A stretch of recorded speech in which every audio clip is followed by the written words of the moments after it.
for my 2-color gradient, I'm gonna do red and yellow together because red and yellow makes orange. So we're gonna have red on one side, yellow on the other side. We're gonna make them kind of blend into each other so that an orange gets created in the middle. So you guys will just watch first.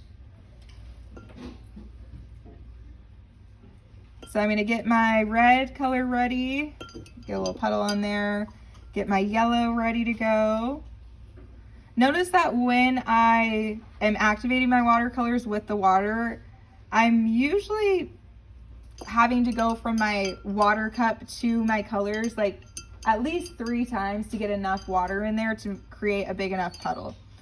All right, so from there, I'm going to start painting. Now, I will leave it up to you. You can start with, by wetting your paper first with water if you want to, or you can go and do it on just dry paper.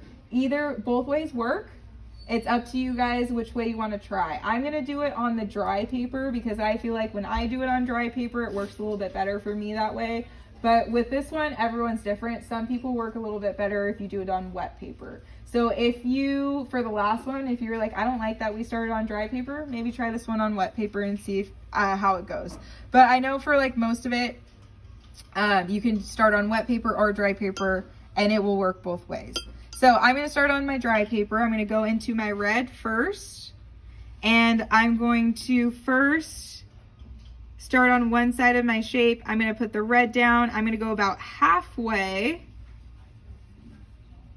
through the edge of my shape, and I'm going to stop right there. I'm going to rinse out my brush, and then I'm going to go into my other color, and starting on the other side of my shape, I'm going to put that color down. I'm gonna leave a small sliver of white in between that's unpainted. Then from there, you gotta work kind of fast. I'm gonna rinse out my brush, tap it a little bit so that it doesn't have a ton of water on it, just a little bit, kind of like a damp brush. And then going into one of my colors, doesn't matter which one I go into, I'm gonna kind of start right above that line where I stopped.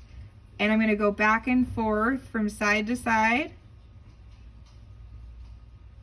I'm going to go up and down. I don't go all the way to the edge of my shape, but see how this is now creating that orange in the middle? I'm doing very light pressure, just going back and forth, staying away from my red end and my yellow end, but kind of mixing in the middle. And then again, same thing, as this starts to dry, it will smooth out a little bit more. Okay, so